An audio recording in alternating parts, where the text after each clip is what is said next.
All arguments regarding human intersections with the other-than-human world are claims for the ordering of particular relationships, that is, their rationale, construction, maintenance, supervision, cataloging, and enforcement.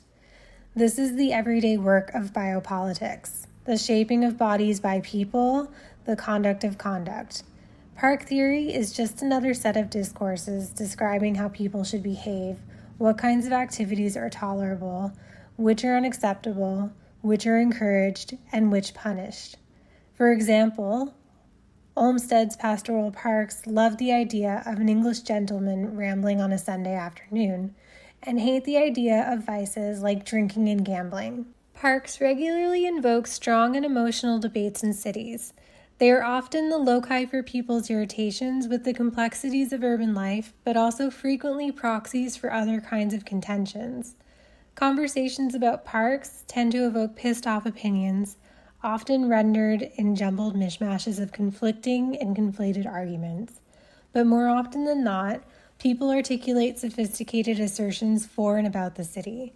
In any conversation about parks, there are a number of questions that need to be asked, but there are three that should be explicitly surfaced, especially when they are obscured behind schlocky dogma, like parks should provide services to benefit all. Obviously, no park or park system can benefit all, and political choices need to be made about who gets to use parks and for what kinds of activities. Maybe the best question to start with is, who gets to speak for parks and on what grounds? Many constituencies instinctively presume that they should have the hammer when it comes to park spaces. Adjacent homeowners, neighborhood groups, professional designers, municipal bureaucrats, city planners, developers, police, and park users, just to name a few. And then there are sub-constituencies within those populations. Take, say, park users, and then think about how often parents of toddlers, dog people, teenagers, drinkers, and ball players clash over even the most nondescript pieces of territory.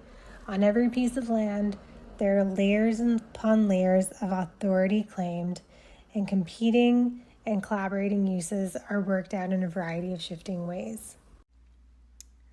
My name is Michelle, and I will be the instructor of this studio. I am a landscape designer based in so-called Vancouver, but I am also a volunteer at Crab Park Tent City, which is Canada's first ever legal daytime sheltering space. In my role as volunteer, I help with graphic design, fundraising, party planning, media relations, and building relations with other communities and organizations. And in my time volunteering, I've continued to see that there's a disconnect between policy and spatial design and how the decisions that we make as planners and landscape architects impact these marginalized communities in ways that are harmful and traumatizing. And so I'm building this class with a curiosity around how we might be able to design differently for marginalized communities at a time when we are undergoing a housing crisis and a climate crisis.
This is growing, and just like people here are growing too, we're all growing and being into something bigger, you know what I mean? And something that everybody can share or use, right?